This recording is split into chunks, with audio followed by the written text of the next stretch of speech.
no tienes autorización para aparecer en las fotos», me gritó Esperanza, mi nuera, delante de todos los invitados de la boda de mi hijo. Ahí estaba yo, parada con mi vestido que había comprado especialmente para el matrimonio de Francisco, cuando esas palabras me atravesaron el corazón como un rayo. Armando, hermano de ella y fotógrafo de la boda, solamente bajó la cámara y me miró con lástima. Era la boda de mi propio hijo, que yo había pagado completamente, cada peso de los 500,000 que costó la fiesta. Pero ahí estaba yo, siendo tratada como una extraña no deseada en la celebración que mi sudor financió. Mi nombre es Carmen Herrera. Tengo 68 años y trabajé 30 años como enfermera para darle la mejor vida posible a mi hijo.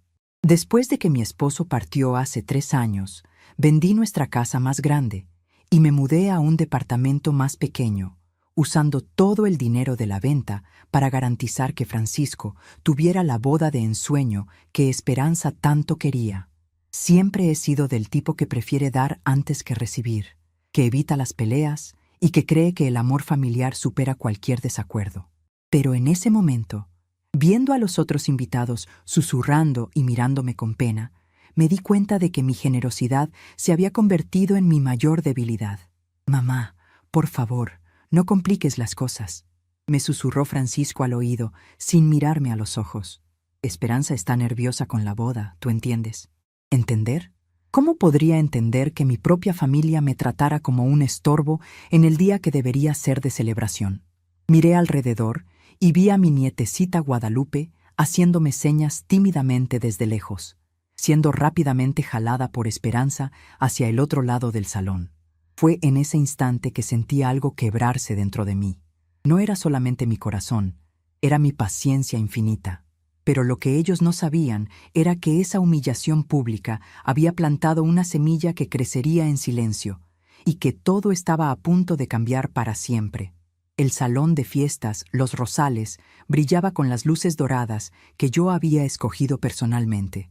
Cada detalle de esa boda llevaba mi firma, desde las flores blancas y rosas que adoraban cada mesa, hasta el mariachi que había contratado porque sabía que a Francisco le encantaba la música tradicional desde niño. Había trabajado turnos dobles en el Hospital General durante 6 meses para juntar el dinero necesario. A mis 68 años, con mis rodillas que ya dolían después de tantos años caminando por los pasillos del hospital, seguí trabajando porque quería que mi único hijo tuviera la celebración perfecta. Esperanza había llegado a nuestras vidas como un huracán 2 años atrás.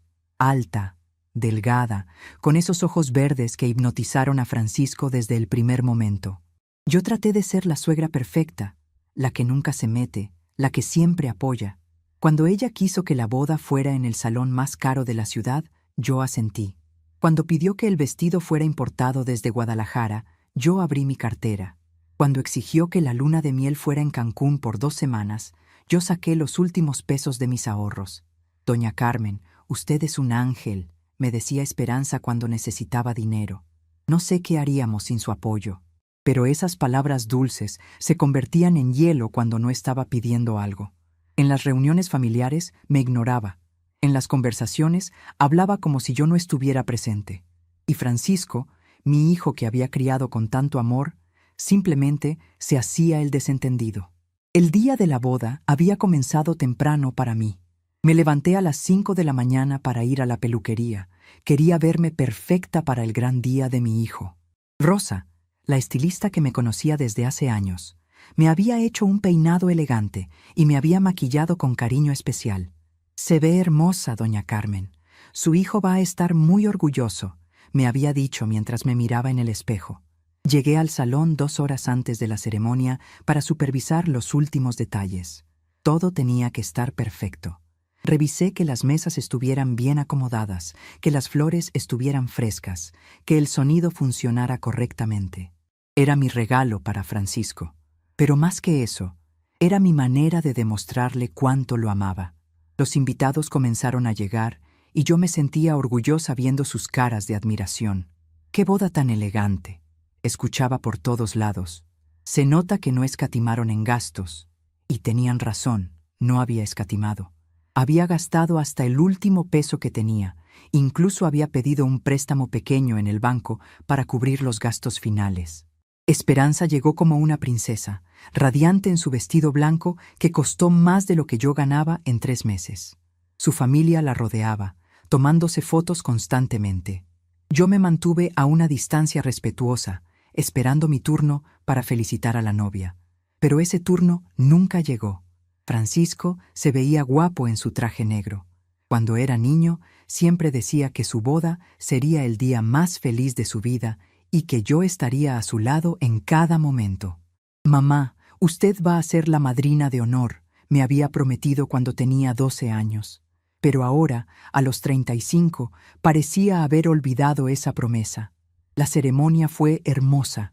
Yo me senté en la segunda fila, porque la primera estaba reservada para la familia más cercana, según me había explicado Esperanza días antes.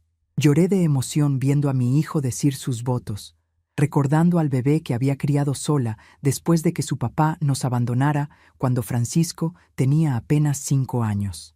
Después de la ceremonia, vino la sesión de fotos. Era el momento que más había esperado. Por fin iba a tener fotos hermosas con mi hijo en su día especial, fotos que podría enseñar con orgullo a mis vecinas, fotos que adornarían mi sala para siempre. Me acerqué al grupo familiar con una sonrisa, alisándome el vestido azul marino que tanto me gustaba. Había perdido peso en las últimas semanas del estrés de organizar todo, pero el vestido me quedaba perfecto. «Francisco, hijito, ¿ya podemos tomar las fotos familiares?», le pregunté con dulzura. Fue entonces cuando Esperanza se volteó hacia mí con una expresión que nunca olvidaré. Sus ojos verdes brillaban de una manera fría, casi cruel. «Tú no tienes autorización para aparecer en las fotos», gritó tan fuerte que varios invitados voltearon a mirarnos. «Estas son fotos de familia, y aquí la familia somos Armando, mis papás y nosotros». El silencio que siguió fue ensordecedor. Sentí como si todos los ojos del salón estuvieran clavados en mí. Doña Mercedes, mi vecina que había venido a la boda, me miraba con los ojos llenos de lágrimas de vergüenza ajena. Don Raúl, el padrino de Francisco, bajó la mirada incómodo. «Esperanza, por favor», intentó mediar Francisco, pero su voz sonaba débil, sin convicción. «No, Francisco, ya hablamos de esto. Las fotos familiares son para la familia directa, punto», insistió Esperanza, cruzándose de brazos. Yo me quedé ahí parada, sintiéndome pequeña, humillada, invisible. En el salón que yo había pagado, en la boda que yo había financiado, en el día más importante de mi hijo, yo no tenía lugar. Era como si todos esos años de sacrificio, todas esas noches trabajando turnos dobles, todos esos sueños que dejé de lado para darle a Francisco una mejor vida, no significaran nada. Armando, el fotógrafo, hermano de Esperanza, me miró con lástima. «Doña Carmen, tal vez después podemos tomar unas fotos aparte», me dijo en voz baja, tratando de suavizar la situación. «No», respondí con una voz que apenas reconocí como mía. «No hace falta». Di la vuelta y caminé hacia mi mesa, sintiendo las miradas de todos los invitados quemándome la espalda. Me senté en la mesa número 8, la misma mesa donde había puesto a las vecinas del barrio y a algunos conocidos lejanos. No en la mesa principal con la familia, no en la mesa 2 con los familiares cercanos, en la mesa 8, como si fuera una invitada más, como si no fuera la madre del novio, como si no fuera quien había hecho posible toda esa celebración. Doña Mercedes se sentó a mi lado y me apretó la mano. «Carmen, hijita, no les hagas caso. La gente que vale la pena sabe quién eres y lo que has hecho por tu hijo», me susurró al oído. Pero sus palabras, aunque llenas de cariño, no podían borrar la humillación que acababa de vivir. Durante la cena, Francisco se acercó a mi mesa una sola vez. «Mamá, ¿está todo bien?», me preguntó, pero ya se estaba volteando para irse antes de que yo pudiera responder. Era claro que había venido por compromiso, no porque realmente le importara cómo me sentía. Esperanza no me dirigió ni una sola mirada durante toda la noche. Cuando dieron los discursos de agradecimiento, mencionaron a sus papás, a sus abuelos, a sus tíos, hasta al organizador de la boda. Pero a mí, que había pagado todo, me ignoraron completamente. La pequeña Guadalupe, mi nietecita de 8 años, que había nacido de la relación anterior de Esperanza, pero que Francisco había adoptado como suya, se escapó de su mesa y vino corriendo hacia mí. «Abuelita Carmen, ¿por qué estás triste?», me preguntó con esa inocencia que solo tienen los niños. «No estoy triste, mi amor, solamente un poco cansada», le mentí, abrazándola fuerte. Guadalupe era la única luz en toda esa familia que se había vuelto tan fría conmigo. «¿Puedo sentarme contigo?», me preguntó la niña. Antes de que pudiera responder, Esperanza apareció como una tromba. «Guadalupe, ven acá inmediatamente. Ya te dije que no molestaras a la señora», le gritó, jalándola del brazo.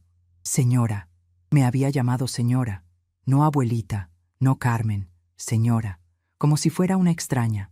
«Mamá, no me jales», protestó Guadalupe, pero Esperanza ya la estaba arrastrando de vuelta a su mesa. Esa fue la gota que derramó el vaso. Ver cómo alejaban a mi nietecita de mí, cómo me trataban como si fuera una persona tóxica, cuando todo lo que había hecho era amarlos y apoyarlos, me quebró algo por dentro que sabía que no se iba a poder reparar nunca más. El resto de la fiesta pasó como en una niebla. La música sonaba, la gente bailaba, reía, se divertía. Pero yo me sentía como si estuviera viendo todo a través de un cristal, presente pero ausente al mismo tiempo. Cuando llegó el momento del baile de los novios, Francisco invitó primero a Esperanza, después a la mamá de ella, después a la abuela de ella. Yo esperé mi turno, como habíamos practicado cuando él era niño y poníamos música en la sala de nuestra casa. «Cuando me case, mamá, usted va a ser mi primera bailarina después de mi esposa», me había prometido una vez. Pero mi turno nunca llegó. La canción terminó y Francisco se fue directo a bailar con sus amigos, sin siquiera voltear a verme.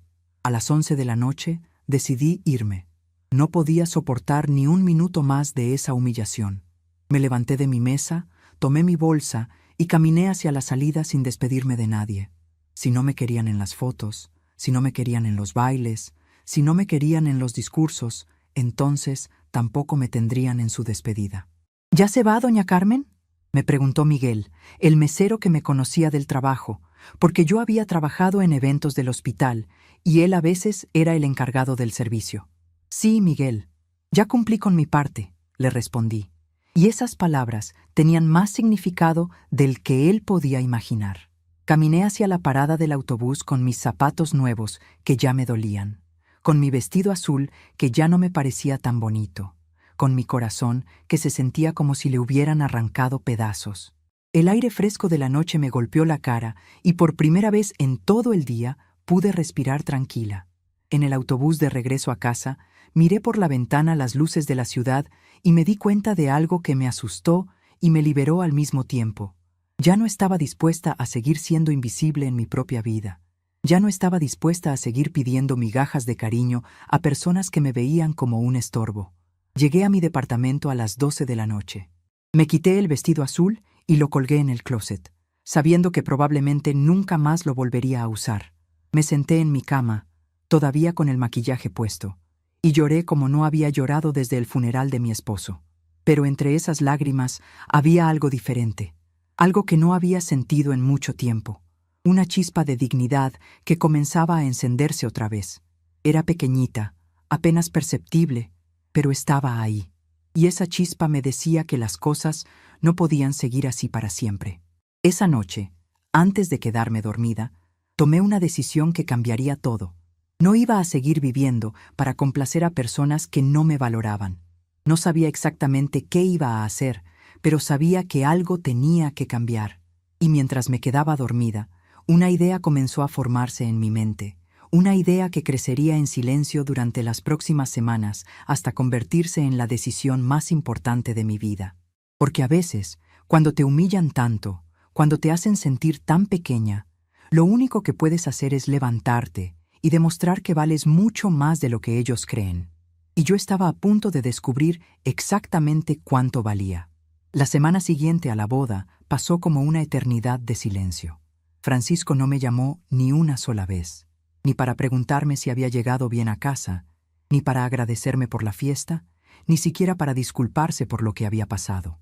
Era como si esa humillación hubiera sido algo normal, algo que yo merecía.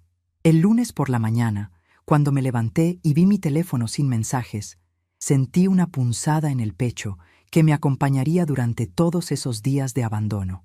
Doña Mercedes, mi vecina del departamento de al lado, venía a visitarme cada tarde. Ella había estado en la boda y había visto todo. Carmen, hijita, ese muchacho no tiene perdón de Dios.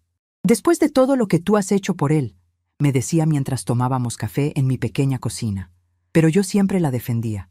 No, Mercedes, seguramente están ocupados con la luna de miel, ya me van a llamar. Aunque por dentro sabía que me estaba mintiendo a mí misma. El miércoles de esa primera semana decidí romper el silencio. Marqué el número de Francisco con las manos temblorosas. Sonó 5 veces antes de que contestara. Bueno, dijo con una voz fría que no reconocí. Hijito, soy yo, tu mamá. ¿Cómo están? ¿Cómo estuvo la luna de miel? Hubo una pausa larga antes de que respondiera. Bien, mamá, todo bien. Oiga, estoy en una junta. ¿Le puedo marcar después? Claro, mijo, no hay problema, le dije, pero sabía que no iba a llamar. Y tenía razón. Los días se convirtieron en una rutina de esperanza y desilusión. Me levantaba temprano, como siempre había hecho, pero ya no tenía el hospital para ir. Me había jubilado 6 meses antes, justamente para poder dedicarme completamente a organizar la boda perfecta para Francisco. Ahora, con 68 años y toda una vida de trabajo detrás de mí, me encontraba con días interminables y un silencio que me pesaba como una losa. Pasaba las mañanas limpiando mi departamento hasta dejarlo impecable, aunque ya estaba perfectamente ordenado. Lavaba la misma vajilla 3 veces, sacudía los muebles que no tenían ni una mota de polvo, planchaba ropa que acababa de planchar. Era mi manera de mantener la mente ocupada, de no pensar en lo que había pasado, de no enfrentar la realidad que se estaba volviendo cada día más evidente. Había perdido a mi hijo. Las tardes las dedicaba a ver las fotos en mi teléfono. Tenía cientos de fotografías de Francisco desde que era bebé hasta el día de su boda. Lo veía ahí, en mis brazos cuando tenía apenas unos meses, con esa sonrisa desdentada que me derretía el corazón. Lo recordaba tomando sus primeros pasos en la sala de nuestra casita en la colonia Doctores, corriendo hacia mis brazos con los bracitos extendidos, gritando, «¡Mami, mami!». Esas memorias me transportaban a tiempos más felices, pero también me dolían como una herida abierta. Recordaba las noches en que se despertaba con pesadillas después de que su papá nos abandonó, y cómo yo lo consolaba cantándole las canciones de cuna que mi mamá me había enseñado. «No te preocupes, mijo. Tu mami siempre va a estar aquí contigo», le susurraba mientras lo mecía hasta que se volvía a dormir. Una de esas tardes, mientras miraba una foto de Francisco en su graduación de la universidad, me di cuenta de que en esa imagen estaba radiante de felicidad, no por él, sino por mí. Había logrado darle la educación que yo nunca tuve. Había trabajado dobles turnos en el hospital. Había vendido las pocas joyas que tenía. Había pedido préstamos que tardé años en pagar. Todo para que él pudiera estudiar administración en una universidad privada. «Mamá, usted es la mujer más fuerte del mundo», me había dicho ese día de graduación con lágrimas en los ojos. «Todo lo que soy se lo debo a usted. Algún día voy a devolverle todo lo que ha hecho por mí». Lo había abrazado tan fuerte ese día, sintiéndome la mamá más orgullosa del mundo. Pero ahora, 5 años después, esas palabras sonaban huecas, como promesas que se las llevó el viento. El viernes de esa primera semana sin noticias de Francisco, decidí caminar hasta el hospital donde había trabajado durante 30 años. Quería saludar a las compañeras que todavía trabajaban ahí, mantenerme conectada con algo que me diera propósito. Rosa, la enfermera jefe, me recibió con mucho cariño. «Carmen, qué gusto verte. ¿Cómo estuvo la boda? ¿Nos enseñas las fotos?». Esa pregunta me pegó como una bofetada. Las fotos. Las pocas fotos que tenía eran las que doña Mercedes había tomado con su celular desde nuestra mesa. Fotos borrosas donde yo aparecía de lejos como una invitada más. No tenía ni una sola foto con Francisco, ni una sola foto donde saliera como la mamá del novio, como la persona que había hecho posible toda esa celebración. Se me olvidó el teléfono en casa. Mentí. Otro día se las traigo. Rosa me miró con esa intuición que desarrollan las enfermeras después de años de cuidar a otros. Sabía que algo no estaba bien, pero no insistió. Me invitó a comer en la cafetería del hospital y por un momento me sentí útil otra vez. escuchando los chismes del trabajo, las historias de los pacientes, los problemas cotidianos que me parecían triviales comparados con el dolor que cargaba por dentro. Durante el fin de semana, decidí limpiar a fondo mi departamento, no porque estuviera sucio, sino porque necesitaba hacer algo con las manos. Mientras organizaba el closet, me topé con una caja que tenía años sin abrir. Dentro estaban todos los dibujos que Francisco me había hecho de niño, las cartas que me había escrito en el Día de las Madres, los diplomas de la primaria y la secundaria donde aparecía mi nombre como su único familiar. Una de las cartas, escrita con su letra de niño de 8 años, decía: «Querida mami, tú eres la mejor mamá del mundo. Cuando sea grande, voy a trabajar mucho para comprarte una casa grande y nunca más vas a tener que trabajar. Te amo mucho. Tu hijo que te adora, Francisco». Esa carta la había escrito después de un día especialmente difícil en el hospital, cuando llegué a casa cansadísima y él me vio llorar de agotamiento. Me senté en el piso de mi recámara con esa carta en las manos y lloré como no había llorado desde la noche de la boda. No eran lágrimas de tristeza solamente, eran lágrimas de rabia, de desilusión, de una soledad que me carcomía por dentro. ¿En qué momento había perdido a ese niño dulce que me prometía cuidarme cuando fuera grande? ¿En qué momento se había convertido en un hombre que me trataba como si fuera invisible? El lunes de la segunda semana, Francisco finalmente me llamó, pero no era la llamada que yo esperaba. Su voz sonaba diferente, más dura, más distante. «Mamá, Esperanza y yo necesitamos hablar con usted. ¿Podemos ir a su casa esta tarde?» Mi corazón se aceleró. Pensé que por fin iban a disculparse, que por fin iban a reconocer lo mal que me habían tratado. «Claro, mijo, los espero. ¿Quieren que prepare algo de comer?» «No, mamá, no va a hacer falta. Es una conversación rápida». Esa tarde me arreglé especialmente bien. Me puse mi vestido verde que a Francisco siempre le había gustado. Me maquillé un poquito y hasta me rocié el perfume que me había regalado en mi cumpleaños del año pasado. Limpié la casa una vez más, preparé café y compré galletas. Estaba nerviosa pero esperanzada. Tal vez después de todo, mi hijo había reflexionado y venía a pedirme perdón. Llegaron a las 5 de la tarde en punto. Francisco vestía su traje de trabajo, serio y formal. Esperanza llevaba un vestido negro que la hacía verse mayor, más severa. No me saludaron con beso, apenas un «buenas tardes» seco y distante. Se sentaron en mi sala como si fueran visitantes incómodos, no como familia. «Mamá, venimos a hablar de algo importante», comenzó Francisco, sin siquiera aceptar el café que les había ofrecido. «Esperanza y yo hemos estado pensando en nuestro futuro, en la familia que queremos formar». Yo asentí, sonriendo, pensando que me iban a contar sobre planes de darme nietos. Pero lo que siguió fue como un balde de agua fría. «Creemos que sería conveniente que usted vendiera este departamento y se viniera a vivir con nosotros», dijo Esperanza con esa sonrisa falsa que ya había aprendido a reconocer. Al fin y al cabo, una persona de su edad no necesita tanta independencia, y nosotros podríamos cuidarla mejor. Pero yo escuchaba entre líneas lo que realmente estaban diciendo. Querían mi dinero. Además, continuó Francisco evitando mi mirada, el dinero de la venta nos serviría mucho en este momento. Estamos pensando en comprar una casa más grande, y con lo que saque de su departamento podríamos dar el enganche. Ahí estaba la verdad. No venían a disculparse, no venían a reconocer su error. Venían a pedirme que les diera más dinero, que sacrificara lo poco que me quedaba de independencia para financiar sus sueños. «Pero hijito», les dije tratando de mantener la calma, «este departamento es lo único que me queda. Aquí tengo mis memorias, mis cosas, mi vida». Esperanza suspiró con impaciencia. «Carmen, entienda que ya no está en edad de vivir sola. Nosotros la cuidaremos, le daremos un cuartito en la nueva casa, va a estar muy cómoda». Un cuartito. Me estaban ofreciendo un cuartito en la casa que yo iba a financiar con la venta de mi departamento. Como si fuera una empleada doméstica, como si fuera una carga que había que acomodar en algún rincón. «Además», agregó Esperanza, «imagínese lo bonito que sería tener a la abuelita ahí para cuidar a los niños cuando empiecen a llegar». Ahí estaba el verdadero plan.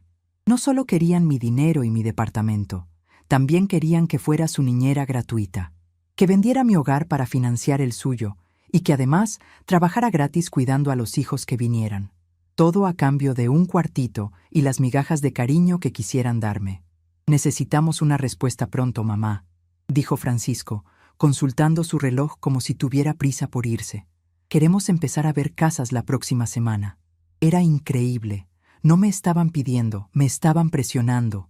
No era una propuesta, era una exigencia disfrazada de conveniencia familiar. Déjenme pensarlo, les dije, sintiendo cómo la rabia comenzaba a crecer en mi estómago.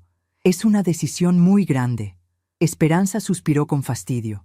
Carmen, no hay mucho que pensar. Es lo más conveniente para todos. Usted ya no puede vivir sola. Nosotros necesitamos una casa más grande. Es perfecto. Se fueron después de media hora, sin tomar el café, sin comer las galletas, sin preguntarme cómo había estado, sin disculparse por lo de la boda, sin mostrar ni una pizca de cariño genuino. Francisco me dio un beso en la frente tan frío como si fuera una obligación social. Esperanza apenas me estrechó la mano. Piénselo bien, Carmen. Es la mejor opción para todos.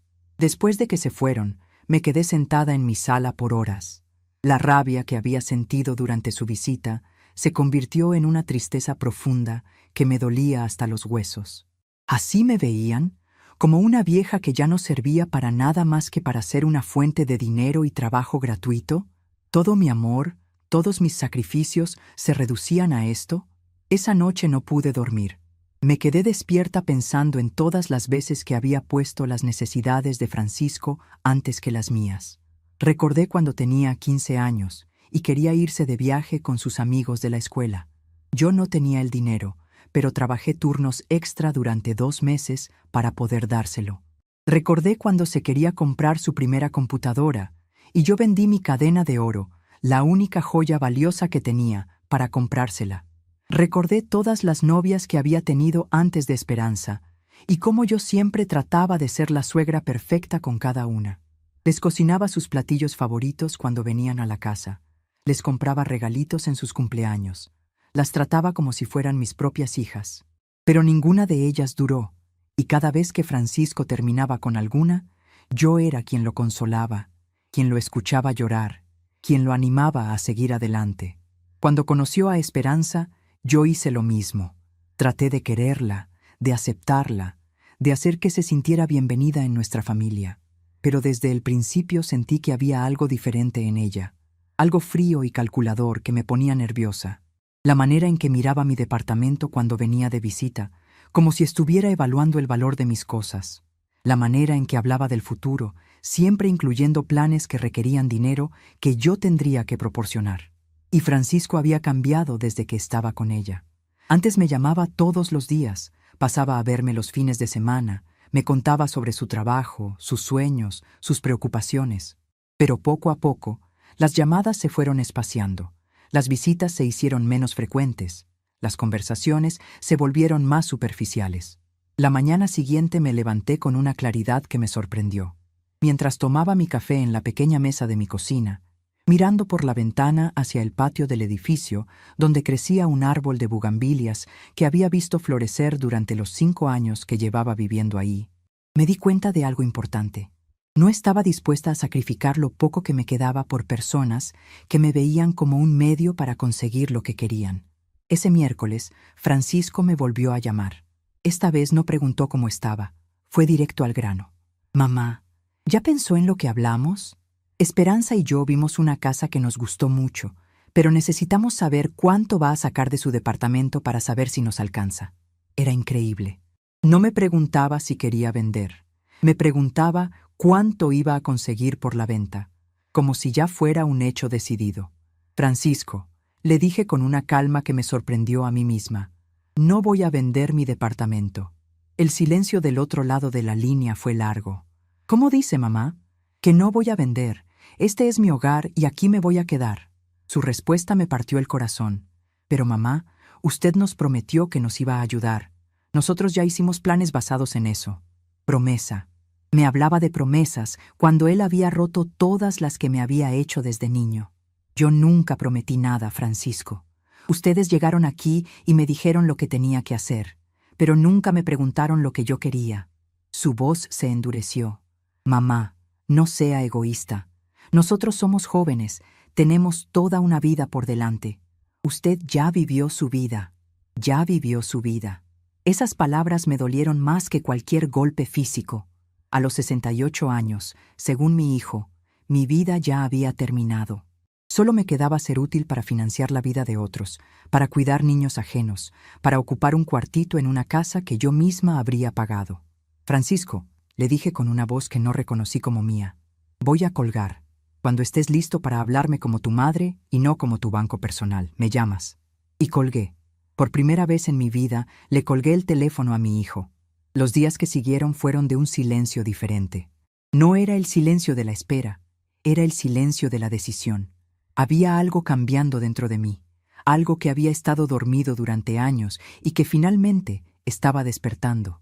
Era mi dignidad, mi valor propio, mi derecho a ser tratada con respeto. Doña Mercedes notó el cambio cuando vino a visitarme ese viernes. Carmen, te veo diferente, más fuerte. Y tenía razón, me sentía diferente. Por primera vez en mucho tiempo, no estaba esperando que sonara el teléfono, no estaba angustiada por complacer a otros, no estaba sacrificando mi bienestar por la felicidad ajena. Esa noche, antes de dormirme, tomé una decisión que cambiaría todo. Iba a empezar a vivir para mí. No sabía exactamente qué significaba eso todavía, pero sabía que era hora de dejar de ser invisible en mi propia vida. Era hora de que Carmen Herrera, la mujer que había trabajado 30 años para sacar adelante a su familia, empezara a valorarse a sí misma tanto como había valorado a otros. Y mientras cerraba los ojos esa noche, una sonrisa pequeña pero real se dibujó en mis labios, porque por primera vez en mucho tiempo me sentía viva. Esa madrugada me desperté a las 4 de la mañana con una claridad mental que no había sentido en años. No fue un despertar gradual, fue como si alguien hubiera encendido una luz muy brillante en mi cabeza. Me quedé ahí acostada, mirando el techo de mi recámara, y por primera vez en mucho tiempo supe exactamente lo que tenía que hacer. Ya no iba a seguir siendo la víctima de mi propia generosidad. Ya no iba a permitir que me trataran como si fuera un objeto que se usa y se desecha. Me levanté de la cama con una energía que no sentía desde hace meses y fui directo a mi escritorio. Ahí, en el cajón de abajo que mantenía siempre bajo llave, estaban todos mis documentos importantes.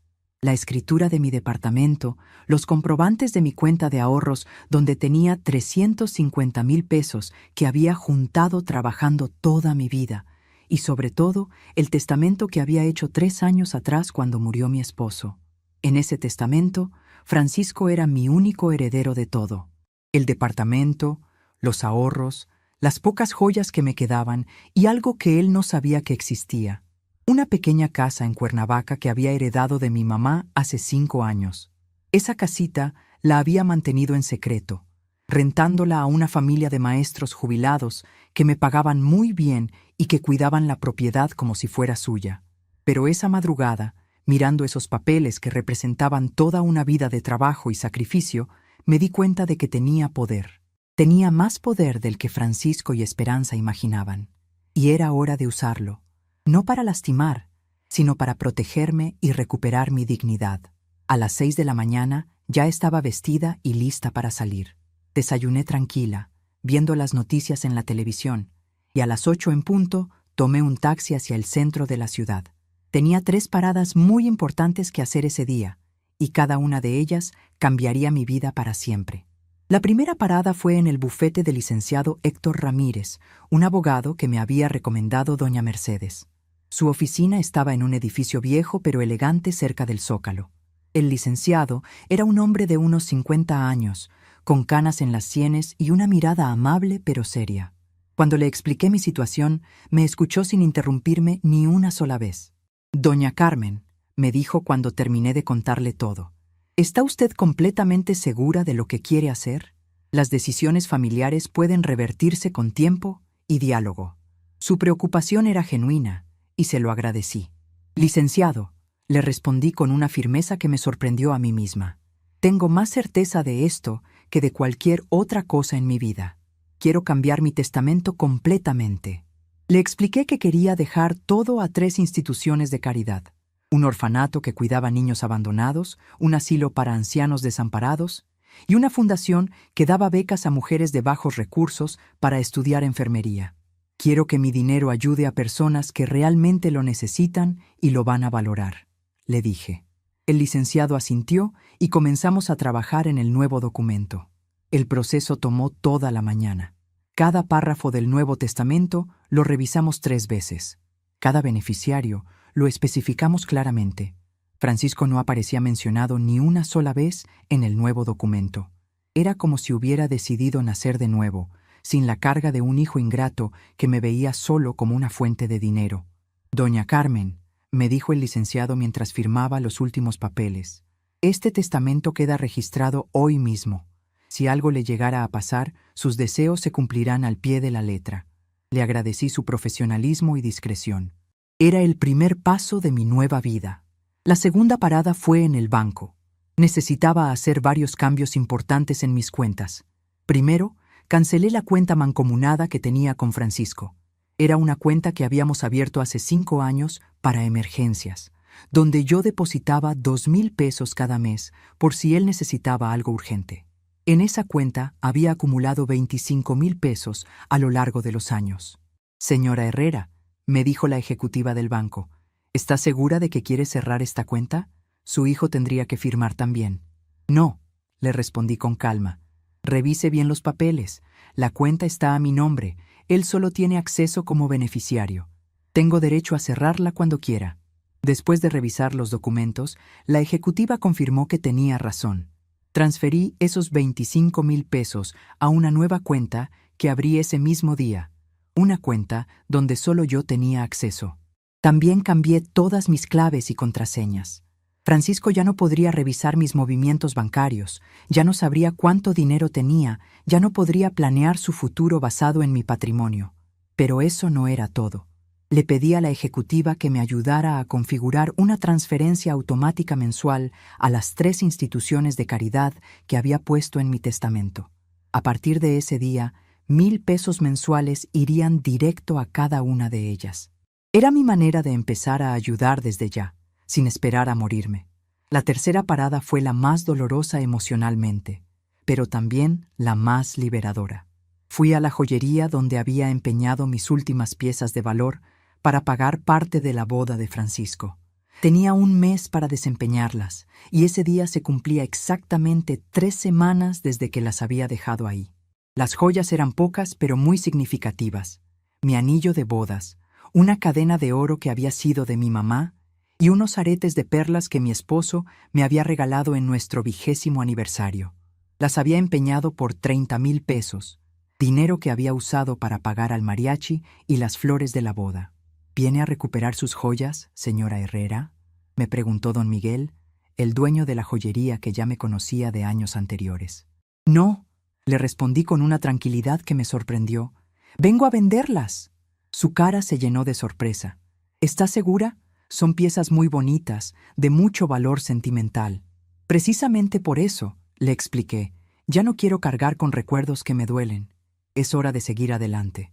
Don Miguel me ofreció 60,000 pesos por las 3 piezas. Era un precio justo, y acepté sin regatear. Ese dinero lo iba a usar para algo muy especial, para mí misma. Regresé a casa esa tarde sintiéndome como una persona completamente diferente. En una sola mañana había tomado el control de mi vida de una manera que nunca había imaginado posible.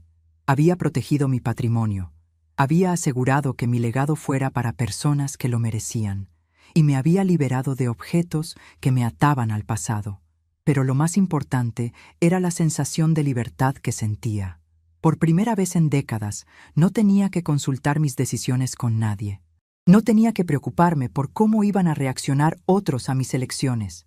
No tenía que sacrificar mi bienestar por complacer a personas que no me valoraban. Esa noche, mientras cenaba tranquila en mi cocina, sonó el teléfono.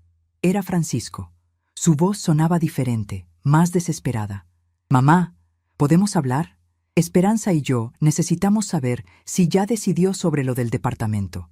Hay unos papeles que necesitamos que firme mañana». «¿Qué papeles?», le pregunté con genuina curiosidad. «Son para el enganche de la casa. El vendedor necesita la garantía de que vamos a tener el dinero completo la próxima semana. Era increíble. No solo habían asumido que yo iba a vender mi departamento, sino que ya habían comprometido el dinero con terceros. Francisco, le dije con una calma que lo desconcertó, no voy a firmar ningún papel y no voy a vender mi departamento. Ya te dije que esta es mi casa y aquí me voy a quedar. El silencio del otro lado fue largo. Mamá, ¿usted se está volviendo loca? Ya les dijimos a estos señores que íbamos a tener el dinero. Loca. Su propia madre se había vuelto loca por no querer regalarle su patrimonio. Francisco, ese es problema tuyo y de tu esposa. Yo nunca me comprometí a nada. Su voz se volvió agresiva. Mamá, usted nos está perjudicando. Nosotros somos su familia. Tenemos derecho a esperar su apoyo. Derecho. Creían que tenían derecho sobre mi dinero, sobre mis decisiones, sobre mi vida. Francisco, el único derecho que tienes es el de respetarme, y eso no lo has hecho en mucho tiempo. Se escuchó que le pasaba el teléfono a alguien más. Era Esperanza. Carmen, deje de ser tan egoísta, me gritó con una furia que ya no me intimidaba. Una persona de su edad no necesita tanto dinero.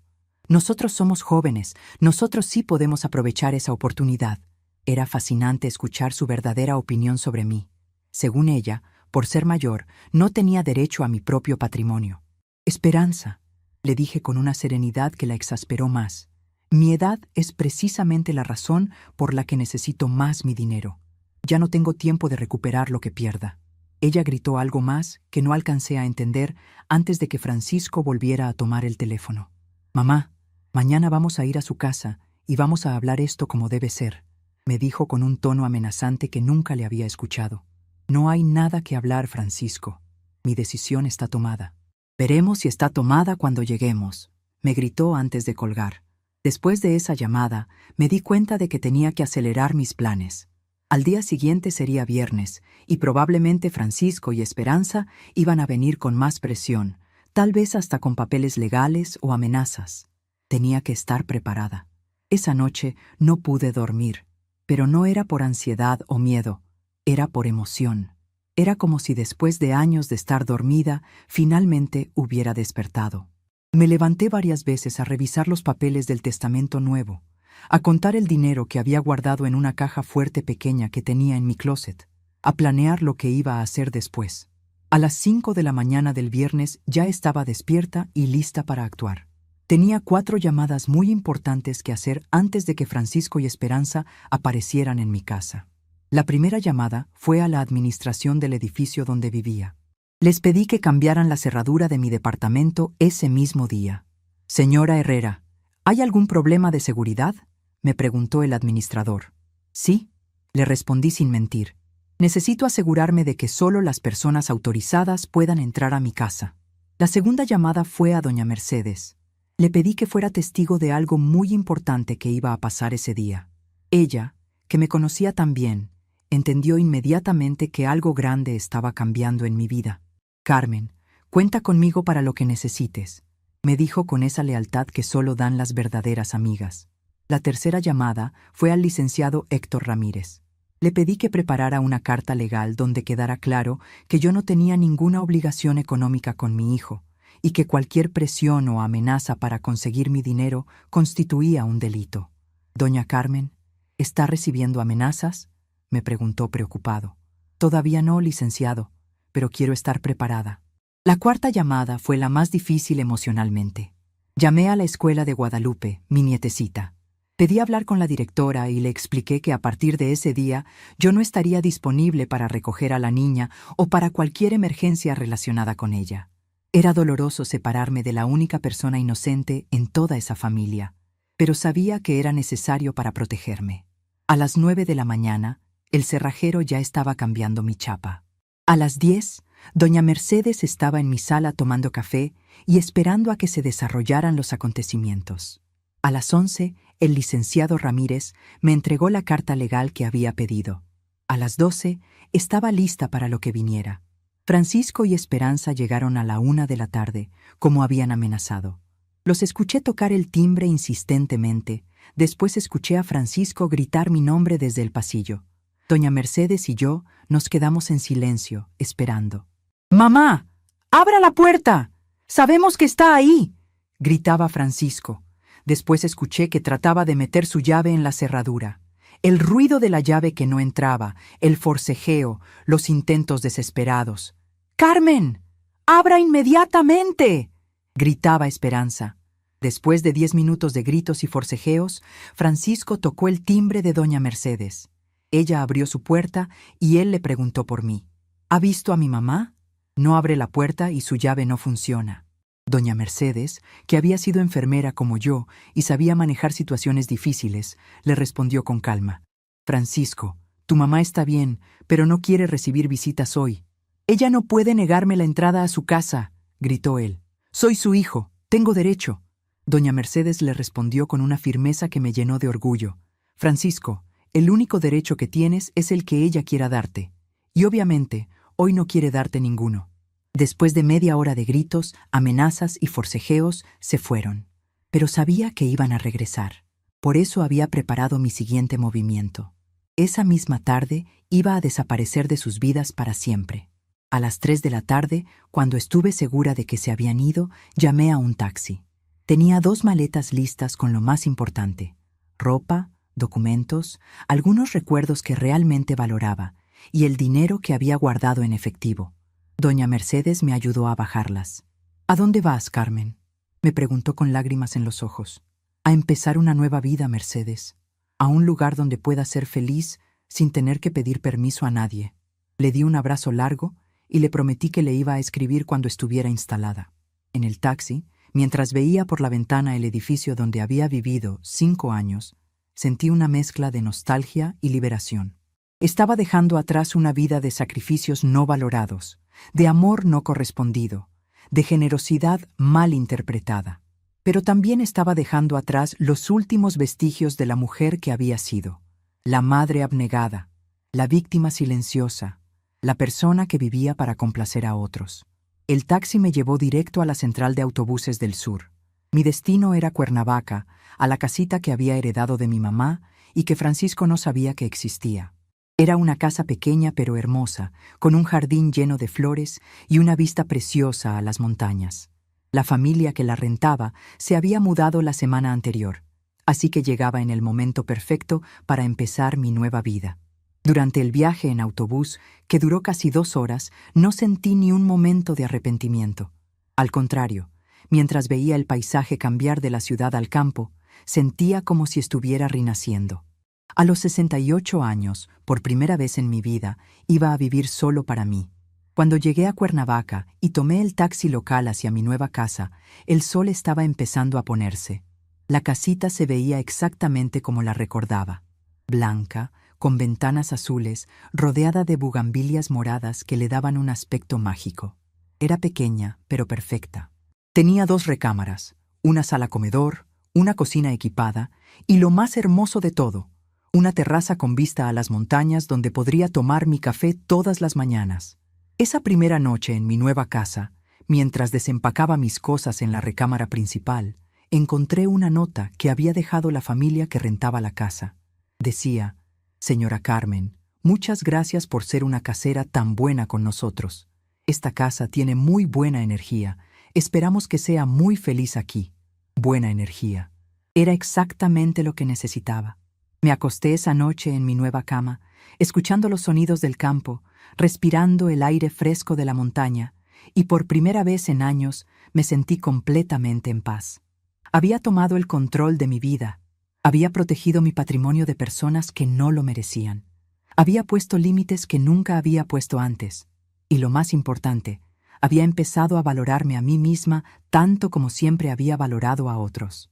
Mañana comenzaría oficialmente mi nueva vida. Una vida donde Carmen Herrera no sería invisible, no sería un medio para conseguir los fines de otros, no sería una víctima de su propia generosidad. Sería simplemente Carmen, una mujer libre de vivir como se le diera la gana. Y mientras cerraba los ojos esa primera noche en mi nuevo hogar, sonreí sabiendo que había tomado la mejor decisión de mi vida. Mi primera semana en Cuernavaca fue como despertar de una pesadilla que había durado años. Cada mañana me levantaba a las 6, no porque tuviera que hacerlo, sino porque quería hacerlo. Me preparaba mi café despacio, sin prisa, y me sentaba en la terraza a ver el amanecer pintando las montañas de colores dorados y rosados.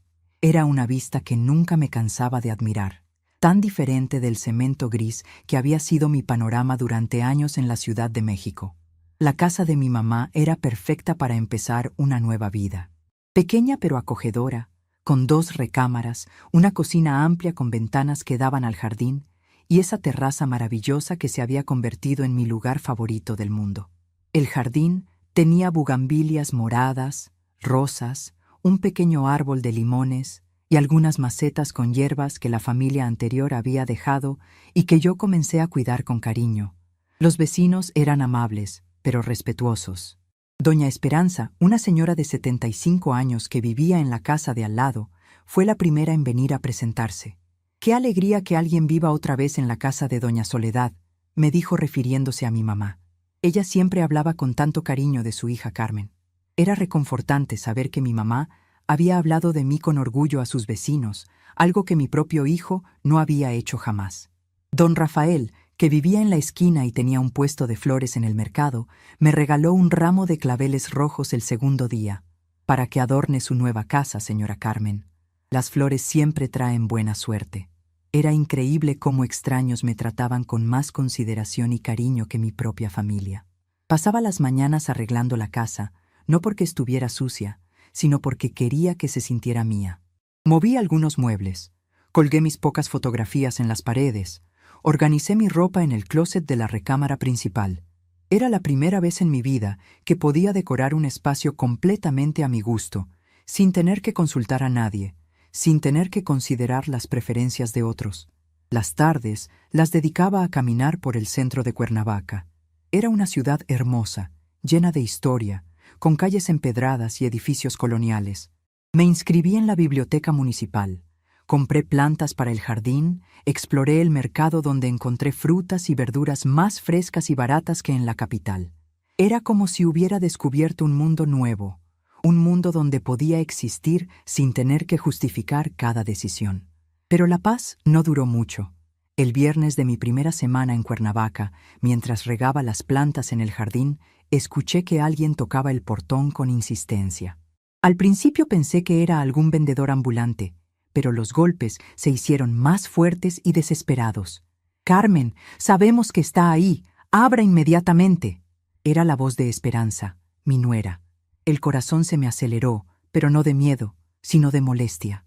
¿Cómo me habían encontrado? Me asomé discretamente por la ventana de la sala y los vi. Francisco, Esperanza, y para mi sorpresa, un hombre mayor que no reconocí, pero que por el parecido físico con Esperanza, deduje que era su padre. «Carmen, no se haga la que no está. El vecino nos dijo que la vio entrar», gritaba Francisco con una desesperación que me resultaba extraña.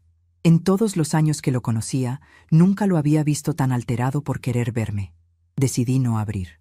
Me quedé en la sala, escuchando los gritos desde afuera, sintiendo una mezcla de tristeza y satisfacción. Tristeza porque mi propio hijo estaba en mi puerta, gritándome como si fuera una criminal. Y satisfacción porque por primera vez en mi vida yo tenía el control de decidir si quería verlo o no. «Mamá, por favor, tenemos que hablar. Está pasando algo muy grave», gritaba Francisco. Su voz se quebró al final, y por un momento sentí la tentación de abrir, pero me mantuve firme. Si algo grave estaba pasando, había sido consecuencia de sus propias decisiones. Después de 20 minutos de gritos y súplicas, se fueron, pero yo sabía que iban a regresar. A través de doña Mercedes había escuchado que me estaban buscando desesperadamente en la Ciudad de México, que habían ido al hospital donde trabajé, que habían preguntado a todos mis conocidos. Era evidente que algo importante había pasado para que me buscaran con tanta insistencia. Esa noche no pude dormir tranquila, no por arrepentimiento, sino por curiosidad. ¿Qué había pasado? ¿Por qué tanta desesperación? Al día siguiente, decidí llamar a doña Mercedes para saber qué estaba ocurriendo en la capital. «Carmen, qué bueno que me llamas», me dijo Mercedes con una emoción extraña en la voz. «Hijita, no te imaginas lo que está pasando aquí. Francisco y Esperanza están como locos buscándote». Me contó que habían estado en el edificio todos los días, que habían hablado con el administrador, que habían tratado de conseguir información de mis movimientos bancarios. Pero eso no es lo mejor, continuó Mercedes con una sonrisa que pude imaginar a través del teléfono. Ayer vinieron dos señores muy elegantes, de traje y corbata, preguntando por Francisco. Cuando doña Rosa les dijo que él no vivía aquí, dijeron que era urgente encontrarlo, que tenían que hablar con él sobre unos compromisos financieros. Mi corazón se aceleró. Compromisos financieros. Eso explicaba la desesperación. Mercedes, ¿sabes algo más? Solo que Esperanza llegó llorando el miércoles, diciendo que necesitaban encontrarte urgentemente, que había cosas que arreglar, y que Francisco se veía muy pálido, muy nervioso. Después de colgar con Mercedes, me quedé pensando. Era obvio que Francisco y Esperanza habían metido las patas económicamente. Probablemente habían dado esa casa como un hecho sin tener el dinero asegurado. Y ahora, cuando ya no podían usar mi patrimonio como respaldo, se habían dado cuenta de la gravedad de su situación. Esa tarde, mientras tomaba mi café en la terraza viendo las montañas, sentí algo que nunca había experimentado antes: satisfacción por no ser la salvadora de otros. Durante años, cada problema de Francisco había sido automáticamente mi problema. Cada deuda suya se convertía en mi responsabilidad. Cada sueño de él requería mi sacrificio. Pero ahora, por primera vez, sus problemas eran solo suyos. El domingo regresaron.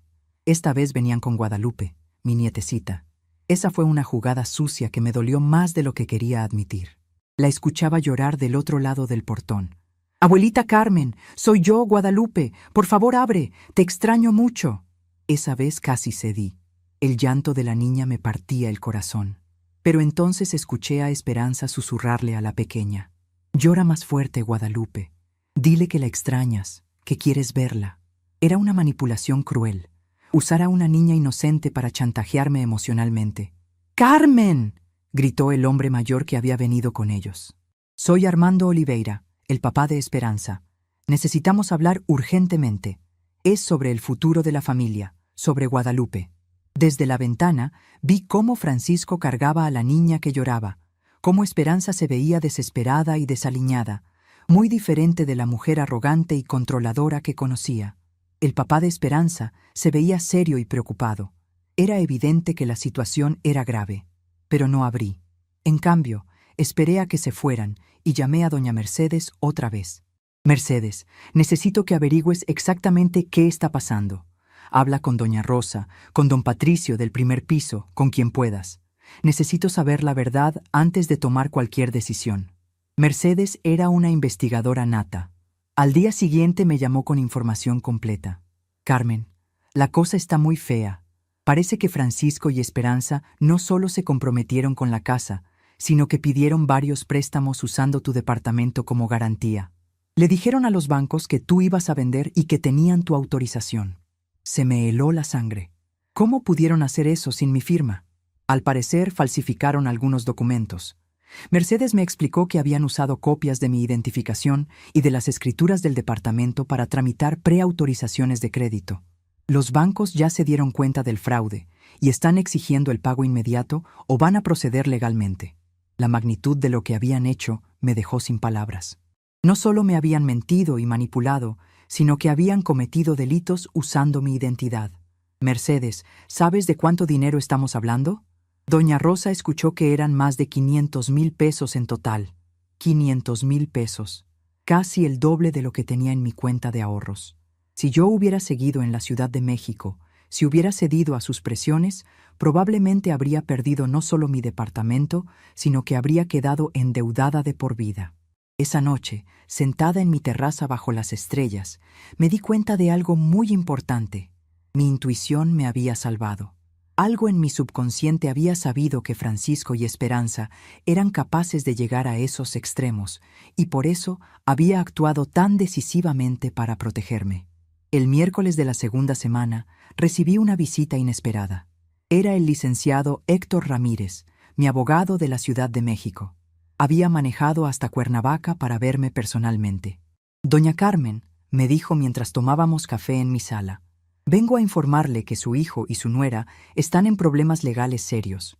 Han tratado de usar su identidad para conseguir préstamos y cuando los bancos descubrieron el fraude, vinieron a buscarme para verificar su situación legal». El licenciado me explicó que Francisco había ido a su oficina la semana anterior, desesperado, buscando maneras de arreglar el malentendido con los bancos. Me pidió que la contactara a usted, que la convenciera de ayudarlos. Le dije que eso era imposible, que usted había sido muy clara en sus instrucciones. ¿Qué va a pasar ahora?, le pregunté. Si no pagan en los próximos 15 días, van a enfrentar cargos penales por falsificación de documentos y fraude. Y van a perder todo lo que dieron como garantía adicional. Resulta que Francisco había empeñado su carro, había sacado adelantos de su tarjeta de crédito, había pedido dinero prestado a compañeros del trabajo. En su desesperación por conseguir el dinero para la casa, había hipotecado su futuro completo, asumiendo que yo iba a rescatarlo como siempre. Licenciado, le dije después de un largo silencio, ¿hay alguna manera de que esto me afecte legalmente a mí? No, doña Carmen, sus bienes están completamente protegidos. De hecho, el que usted haya cambiado todas sus cuentas y documentos la protege de cualquier reclamación futura. Cuando el licenciado se fue, me quedé reflexionando sobre las ironías de la vida.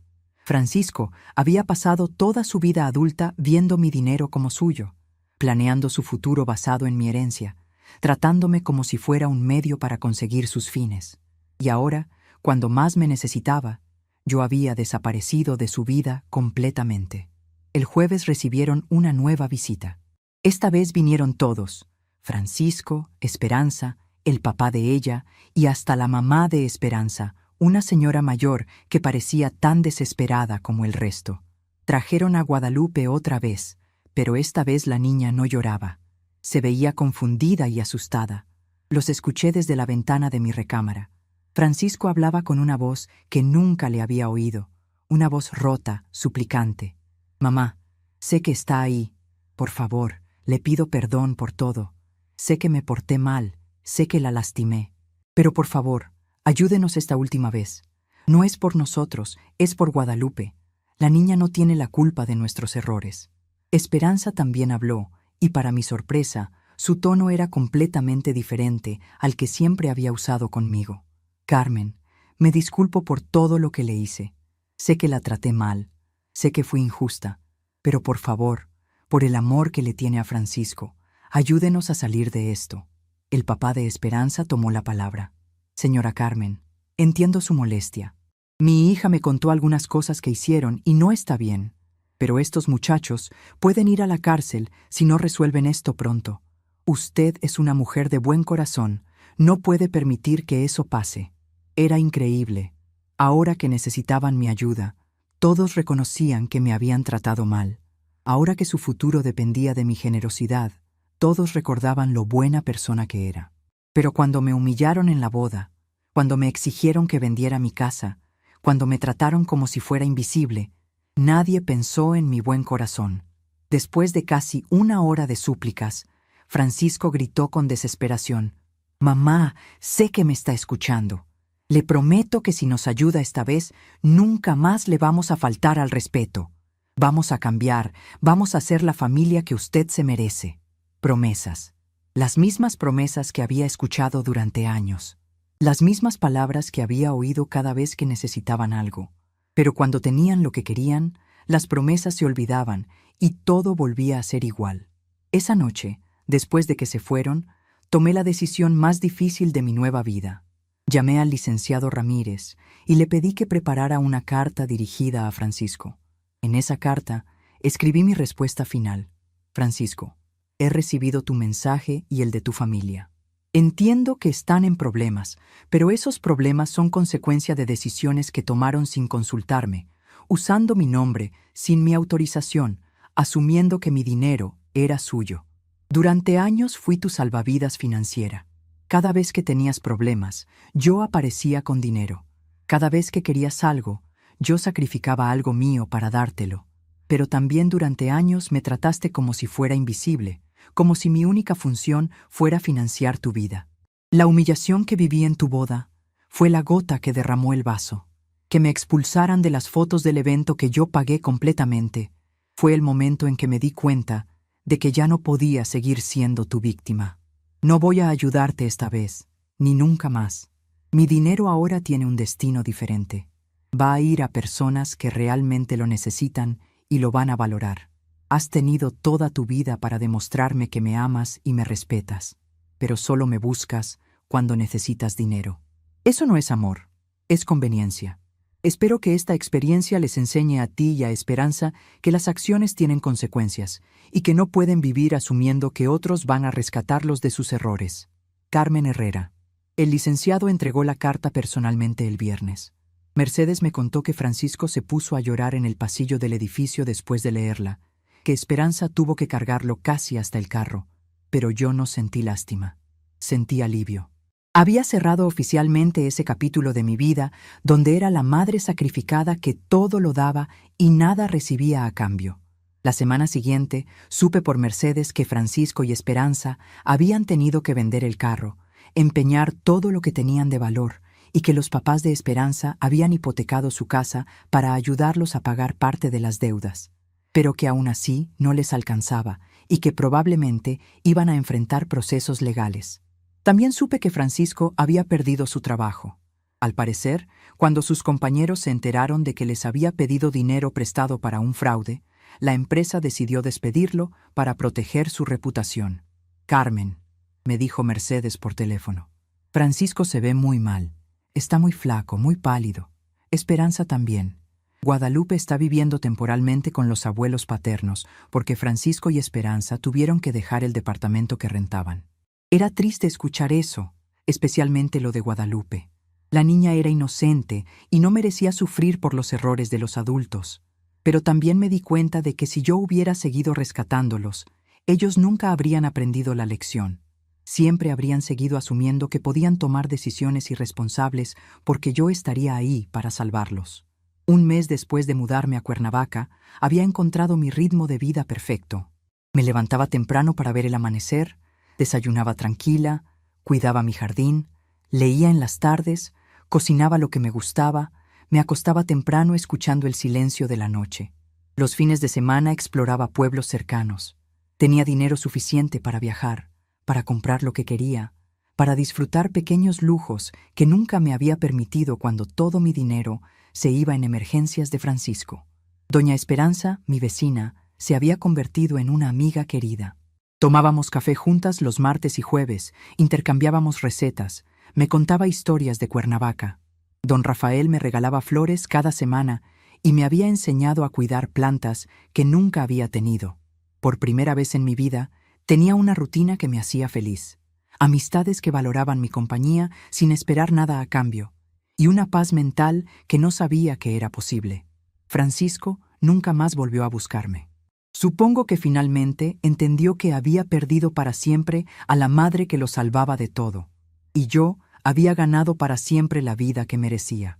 Una vida donde Carmen Herrera era lo más importante en la vida de Carmen Herrera. Mientras escribo esto, sentada en mi terraza, viendo el atardecer pintar las montañas de color naranja, puedo decir con certeza que tomé la decisión correcta. A veces, el amor más grande que puedes dar es el que te niegas a dar cuando ya no es valorado. Y aquí, en mi casa de Cuernavaca, rodeada de la belleza que siempre merecí, finalmente aprendí la lección más importante de mi vida. Nadie puede tratarte como invisible si tú no se lo permites. 6 meses después de mudarme a Cuernavaca, recibí una llamada que no esperaba. Era doña Mercedes, pero su voz sonaba diferente, más seria. Carmen, necesito contarte algo importante, me dijo después de los saludos de siempre. Francisco vino al edificio ayer. Se ve muy mal, muy demacrado. Me preguntó por ti otra vez. Mi corazón se aceleró ligeramente, no por esperanza, sino por curiosidad. ¿Qué quería? No venía a pedir dinero esta vez, continuó Mercedes. Solo quería saber si estabas bien, si tenías lo que necesitabas. Se veía arrepentido de verdad, Carmen, muy arrepentido. Durante estos meses había escuchado por Mercedes cómo había ido desarrollándose la situación de Francisco y Esperanza. Los procesos legales habían terminado con una sentencia suspendida a cambio de trabajo comunitario y la obligación de pagar las deudas en abonos durante 5 años. Francisco había conseguido trabajo en un supermercado, con un sueldo mucho menor al que tenía antes. Esperanza trabajaba limpiando casas. Vivían en un cuarto rentado en una colonia popular. Guadalupe había regresado con ellos, pero solo los fines de semana. Entre semana seguía viviendo con los abuelos paternos para que pudiera asistir a una buena escuela. Era una situación que les dolía, pero que habían aceptado por el bien de la niña. Mercedes, le dije después de pensar sus palabras, ¿tú crees que su arrepentimiento es real? Carmen, en 30 años de conocerte a ti y 15 de conocerlo a él, nunca lo había visto así. No parecía el Francisco arrogante de antes. Parecía quebrado, pero también como si hubiera aprendido algo. Esa noche, sentada en mi terraza como todas las noches, reflexioné sobre esa conversación. Durante estos 6 meses, había construido una vida hermosa en Cuernavaca. Tenía una rutina que me llenaba de paz. Despertar con el canto de los pájaros, desayunar viendo las montañas, cuidar mi jardín que ahora florecía con colores preciosos, leer en las tardes, cocinar recetas nuevas que había aprendido de Doña Esperanza. Los martes iba al mercado y conocía a más gente del pueblo. Los jueves asistía a un círculo de lectura en la biblioteca municipal. Los sábados visitaba pueblos cercanos o simplemente disfrutaba de no hacer nada. Los domingos los dedicaba a escribir en un diario que había empezado, donde contaba sobre mi nueva vida y reflexionaba sobre la anterior. Había aprendido a pintar acuarelas en un taller que se impartía en el Centro Cultural.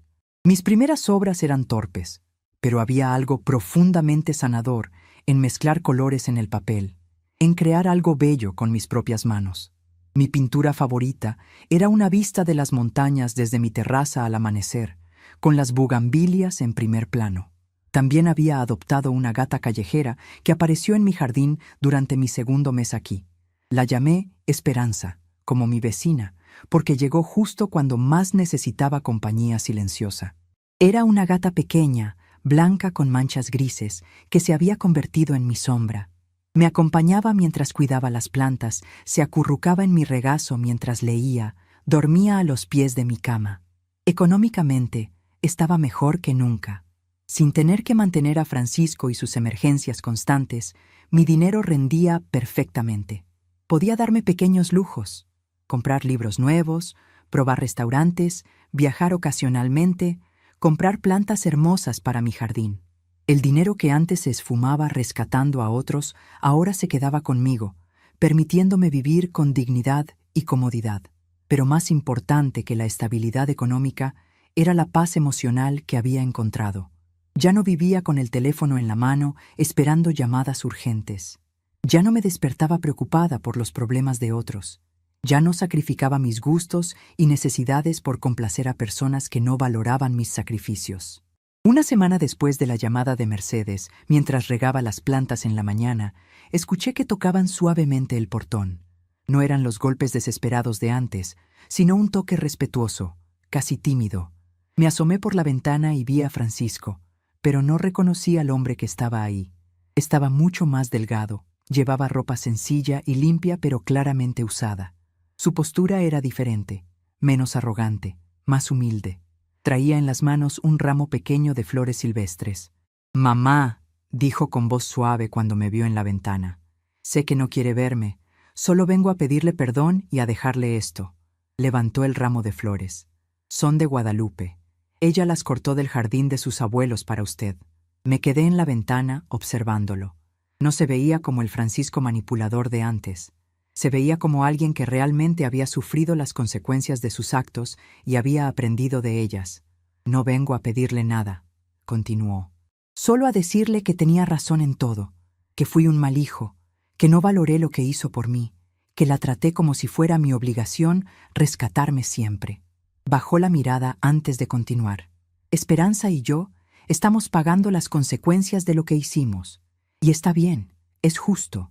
Pero lo que más me duele es saber que la lastimé a usted, que después de una vida entera de sacrificarse por mí, yo le pagué con humillaciones». Sus palabras sonaban sinceras, pero no me movieron a abrir el portón. Durante años había escuchado disculpas similares, prometiendo cambios que nunca llegaban. «Mamá», dijo finalmente, «solo quiero que sepa que estoy aprendiendo a ser mejor persona. Trabajo honestamente, cuido a Guadalupe lo mejor que puedo, trato bien a Esperanza. Ya no vivo esperando que alguien más resuelva mis problemas. Dejó las flores en el suelo junto al portón. Espero que sea muy feliz, mamá. Se lo merece más que nadie en este mundo. Se fue sin insistir, sin gritar, sin intentar manipularme. Simplemente se fue. Esperé media hora antes de salir a recoger las flores. Entre los tallos había una carta escrita con la letra infantil de Guadalupe. Abuelita Carmen, te extraño mucho. Papá me dice que estás bien y que eso es lo importante. Espero que seas muy feliz. Te amo. Esa tarde, mientras acomodaba las flores silvestres en un florero de la sala, reflexioné sobre lo que había visto y escuchado. Era posible que Francisco realmente hubiera aprendido la lección. Era posible que el sufrimiento lo hubiera hecho crecer como persona, pero también era posible que solo fuera otra actuación desesperada. La diferencia era que ya no importaba. Ya no era mi responsabilidad determinar si sus disculpas eran sinceras o no. Ya no era mi trabajo salvarlo de las consecuencias de sus decisiones. Ya no tenía que vivir mi vida en función de sus necesidades emocionales o financieras. Había construido una nueva vida donde yo era la prioridad, donde mis decisiones se basaban en lo que era mejor para mí, donde podía amar sin sacrificarme, donde podía ser generosa sin ser víctima, donde podía existir sin tener que justificar mi valor. 2 meses después, recibí otra carta de Guadalupe, esta vez enviada por correo. Me contaba sobre la escuela, sobre sus nuevos amigos, sobre cómo papá había aprendido a hacerle trenzas y mamá le enseñaba a cocinar. Al final decía, abuelita, papá dice que cuando sea una niña grande y responsable, podemos venir a visitarte si tú quieres, pero solo si tú quieres. Esa noche, escribiendo en mi diario, me di cuenta de algo importante. Había ganado algo más valioso que una disculpa o una reconciliación. Había ganado respeto. Francisco finalmente me estaba tratando como una persona con derecho a decidir sobre su propia vida, no como un recurso del cual podía disponer libremente. ¿Significaba esto que algún día podríamos reconstruir una relación? Tal vez, pero sería una relación diferente, donde yo no fuera la salvadora eternamente disponible, sino una persona independiente que eligiera libremente cuánto y cómo quería dar. Mientras escribo estas últimas líneas, con Esperanza la gata ronroneando en mi regazo y el silencio hermoso de la noche rodeándome, puedo decir que encontré algo que nunca supe que estaba buscando: la paz de vivir para mí misma. A los 68 años, descubrí que nunca es tarde para elegir la felicidad propia sobre la comodidad ajena. Nunca es tarde para poner límites sanos. Nunca es tarde para decir no sin sentir culpa. Aquí, en mi casa de Cuernavaca, rodeada de la belleza que elegí y la tranquilidad que construí, aprendí la lección más valiosa de mi vida. A veces, el mayor acto de amor propio es el silencio que decides